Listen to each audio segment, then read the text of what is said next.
नमस्कार दोस्तों, इस वीडियो सीरीज में हम लोग पढ़ रहे हैं विज्ञान के वैसे सभी महत्वपूर्ण प्रश्न जो रेलवे की विभिन्न ऑफलाइन तथा ऑनलाइन परीक्षाओं में पूछे गए हैं। इस वीडियो में हम आज फिजिक्स के महत्वपूर्ण प्रश्नों को पढ़ेंगे। अगर आप इस वीडियो में नए हैं तो कृपया इस चैनल को सब्सक्राइब कर लें तथा प्लेलिस्ट में जाकर विज्ञान के और भी कई प्रश्नों के वीडियो हैं उन्हें भी देखें। अगर वीडियो अच्छा लगे तो लाइक करें, अपने सुझाव कमेंट करें और चैनल को सब्सक्राइब जरूर से ज़रूर करें। आज का पहला प्रश्न है, प्रेशर कुकर में भोजन जल्दी पकता है क्योंकि आप जानते हैं कि प्रेशर कुकर में भोजन बहुत ही जल्द पक जाता है। इसका कारण क्या है? तो इसका सही कारण है दोस्तों, देखिए सबसे पहले आप देखिए कि इस प्रश्न को कितनी बार रेलवे ने पूछा है। देखिए, असिस्टेंट ड्राइवर, स्टेशन मास्टर और लोको पायलट के परीक्षाओं में कई बार इसे पूछा गया है। यह काफ़ी महत्वपूर्ण प्रश्न है दोस्तों। इसका सही आंसर हम लोग देख लेते हैं। प्रेशर कुकर में भोजन जल्दी पकता है क्योंकि प्रेशर कुकर में पानी का क्वथनांक बढ़ जाता है। क्यों? क्योंकि दाब बढ़ जाने से पानी का क्वथनांक बढ़ जाता है और जो पानी 100 डिग्री सेल्सियस पर उबलना चाहिए था वह काफ़ी उच्च तापमान पर चला जाता है, जिसके वजह से खाना बहुत जल्द पक जाता है। तो इसका सही ऑप्शन हो जाएगा बी। अगला प्रश्न है, इसकी व्याख्या भी आप देख सकते हैं। प्रेशर कुकर में भोजन जल्दी पकता है क्योंकि पानी का क्वथनांक दाब अधिक होने पर बढ़ जाता है। अधिक ऊंचे ताप पर उबलने के कारण वह खाद्य सामग्री को अधिक ऊष्मा प्रदान करता है, जिससे भोजन शीघ्र ही पक जाता है। अगला प्रश्न है, पहाड़ों पर पानी निम्नलिखित तापमान पर उबलने लगता है, अर्थात पहाड़ों पर जो पानी है वह कितने तापमान पर उबलने लगता है। तो इसका सही आंसर हो जाएगा ए, 100 डिग्री सेल्सियस से कम तापमान पर। इसकी व्याख्या देखते हैं। पहाड़ों पर दाब कम हो जाता है, ठीक, अतः पानी 100 डिग्री सेल्सियस से कम ताप पर ही उबलने लग जाता है। अगला प्रश्न है, ऊंचाई पर खाना देर से क्यों बनता है? तो ऊंचाई पर खाना देर से क्यों बनता है, इसका प्रश्न का मतलब ये होता है कि पहाड़ पर जाते हैं तो ऊंचाई बढ़ जाती है और वैसे समय में खाना देर से पकता है। क्यों? इसका सही आंसर हो जाएगा वायुमंडलीय दाब घट जाता है। तो वायुमंडलीय दाब घट जाने से पानी कम तापमान पर उबलता है, जिसके वजह से भोजन को बनने में देर हो जाती है। इसकी व्याख्या भी आप देख सकते हैं। ऊंचाई पर वायुमंडलीय दाब घट जाता है जिससे पानी का क्वथनांक कम हो जाता है और पानी जल्द ही वाष्प बनकर उड़ जाता है। खाना पकाते समय पानी का ताप कम रहने के कारण खाना देर से पकता है। अगला प्रश्न है, पारा का निम्नतम हिमांक कितना है? तो पारा का निम्नतम हिमांक है दोस्तों -39 डिग्री सेल्सियस। इसकी व्याख्या देखें। पारा एकमात्र धातु है जो कमरे के ताप पर द्रव अवस्था में होता है। इसका हिमांक -39 डिग्री सेल्सियस एवं क्वथनांक 357 डिग्री सेल्सियस होता है। अगला प्रश्न है, निरपेक्ष शून्य ताप पर क्या होता है? तो निरपेक्ष शून्य ताप पर आणविक गतियां रुक जाती है दोस्तों। सही ऑप्शन है इसका बी, निरपेक्ष शून्य ताप पर आणविक गति रुक जाती है। अगला प्रश्न है, 1270 से लेकर 1675 केल्विन पर वायु की अनुपस्थिति में कोयले को गर्म करने की प्रक्रिया क्या कहलाती है? तो कोयले को गर्म करना वो भी वायु के उपस्थिति में नहीं होना चाहिए। ऐसी स्थिति में कोयले को गर्म करने की प्रक्रिया कहलाती है प्रभंजन आसवन। सही ऑप्शन बी हो जाएगा। इसकी व्याख्या पढ़ते हैं। प्रभंजन आसवन में पदार्थ को वायु की अनुपस्थिति में इतना अधिक गर्म करते हैं कि पदार्थ में रासायनिक परिवर्तन हो जाए। कोयले के प्रभंजन आसवन से कोयला गैस का निर्माण किया जाता है। अगला प्रश्न है, शक्कर के घोल का तापमान बढ़ाने से शक्कर की विलेयता बढ़ जाती है दोस्तों। इस प्रश्न को हम लोग ऐसे समझते हैं, आप देखते हैं कि पानी में जब चीनी को घोला जाता है तो घोलते घोलते एक समय आता है कि पानी में चीनी घुलना बंद हो जाता है। फिर हम लोग क्या करते हैं, पानी को गर्म करते हैं। जैसे ही गर्म करते हैं उसमें चीनी और अधिक घुलना शुरू हो जाता है।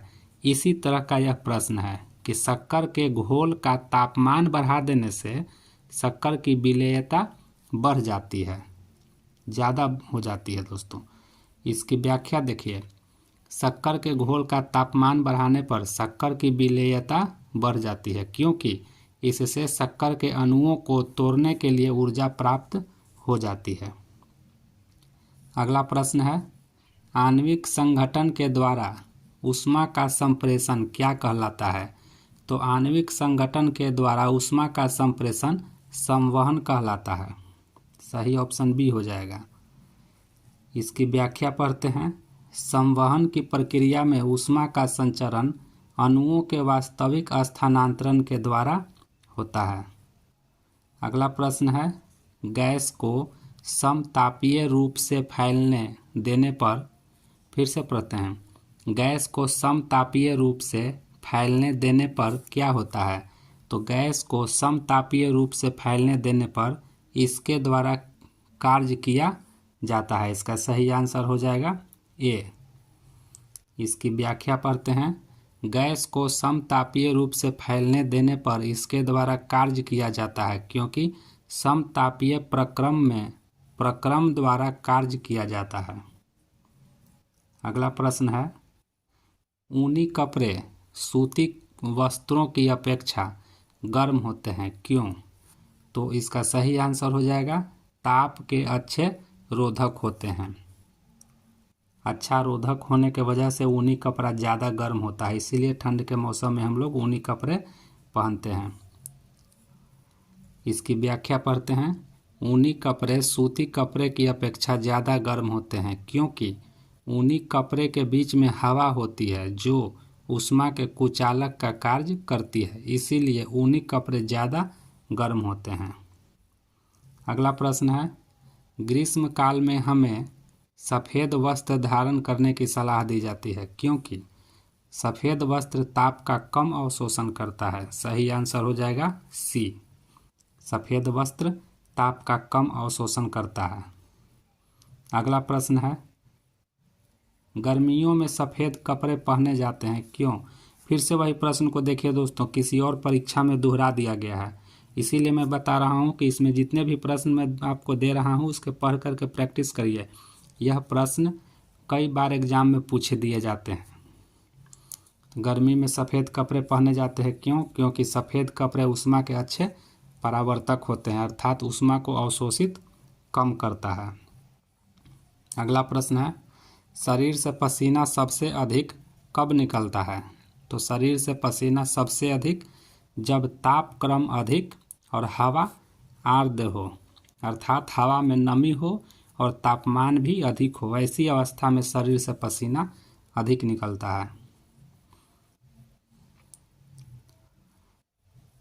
अगला प्रश्न है, धातु के टेबल पर रखा गर्म कॉफ़ी का कप किस विधि से ठंडा होगा?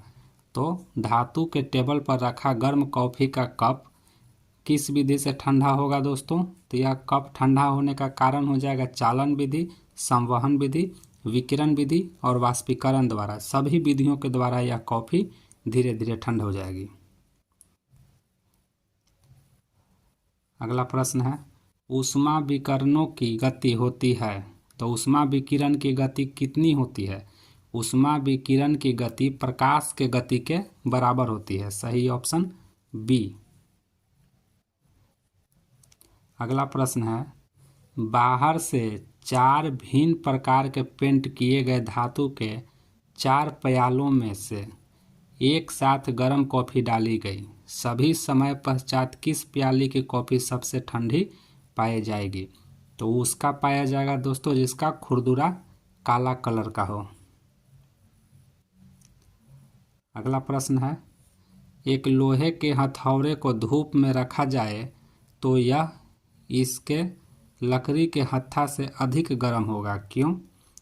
क्योंकि लोहा उष्मा का सुचालक है, लेकिन हथौड़ी का हत्था जो लकड़ी का बना हुआ है वह कुचालक है। इसी वजह से लोहा का हथौड़ा में हथौड़ा अधिक गर्म हो जाएगा, लेकिन उसमें लगा हुआ लकड़ी का हत्था गर्म कम होगा। अगला प्रश्न है, दो रेल पटरियों के मध्य जोड़ पर एक छोटा सा स्थान क्यों छोड़ दिया जाता है? तो दो रेल पटरियों को जहां जोड़ा जाता है दोस्तों, वहां पर छोटा सा स्थान छोड़ दिया जाता है, क्योंकि धातु गर्म होने पर फैलती है और ठंडी होने पर संकुचित होती है। सही ऑप्शन बी हो जाएगा। इसकी व्याख्या पढ़ते हैं। दो रेल पटरियों के मध्य जोड़ पर एक छोटा सा स्थान छोड़ दिया जाता है, क्योंकि लोहा गर्म होकर फैलता है और खाली जगह पर चला जाता है। यदि जगह ना हो तो पटरी टेढ़ी हो जाएगी, जिससे दुर्घटना हो सकती है। अगला प्रश्न है, ठंडे प्रदेशों में जहां तापमान 0 डिग्री सेल्सियस तक चला जाता है, वहां किसान अपने फसलों को नुकसान से बचाने के लिए खेतों को पानी से भर देते हैं। क्यों? इसका सही आंसर हो जाएगा, पानी की विशिष्ट ऊष्मा अधिक होती है, इसी वजह से। अगला प्रश्न है, कार्बोरेटर किस इंजन में होता है?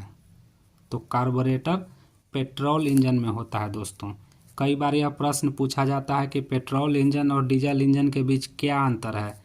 तो आप याद रखेंगे, पेट्रोल इंजन में कार्बोरेटर होता है, डीजल इंजन में कार्बोरेटर नहीं होता है। पेट्रोल इंजन में स्पार्क प्लग होता है, डीजल इंजन में स्पार्क प्लग नहीं होता है। ये इसके अंतर होते हैं दोस्तों, ये पूछे जाते हैं। अगला प्रश्न है, 1 किलोग्राम जल का तापमान 30 डिग्री सेल्सियस से बढ़ाकर 80 डिग्री सेल्सियस करने के लिए आवश्यक ऊष्मा कितना लगेगा? तो यह लगेगा दोस्तों 50 किलो कैलोरी। कैसे? तो 30 डिग्री से 80 डिग्री करने में, अर्थात 50 डिग्री सेल्सियस टेम्परेचर को बढ़ाने के लिए हमें 50 किलो कैलोरी ऊष्मा की ज़रूरत पड़ेगी। अगला प्रश्न है, ऊष्मा संवाहकता गुणांक का आयाम क्या है? अर्थात ऊष्मा संवाहकता गुणांक का विमीय समीकरण पूछा जा रहा है। तो इसका सही आंसर हो जाएगा डी, m के पावर 1, l के पावर 1, t के पावर -3 और थीटा का पावर -1। तो ये था दोस्तों आज का हमारा रेलवे में पूछे गए सामान्य विज्ञान के वैसे सभी महत्वपूर्ण प्रश्न जो रेलवे की विभिन्न परीक्षाओं में बार बार पूछे जाते हैं। अतः इन प्रश्नों को आप ना छोड़ें। इन सभी इस तरह के जितने भी मैं प्रश्न दे रहा हूँ सभी को आप प्रतिदिन प्रैक्टिस करते रहें। आप प्लेलिस्ट में जाइए और वहाँ पे रेलवे सामान्य विज्ञान के प्लेलिस्ट में जा करके आप वहाँ से सभी वीडियो को देख सकते हैं। और इस चैनल को आप सब्सक्राइब ज़रूर से ज़रूर कर लें, ताकि प्रत्येक वीडियो आप तक पहुँचती रहे। धन्यवाद।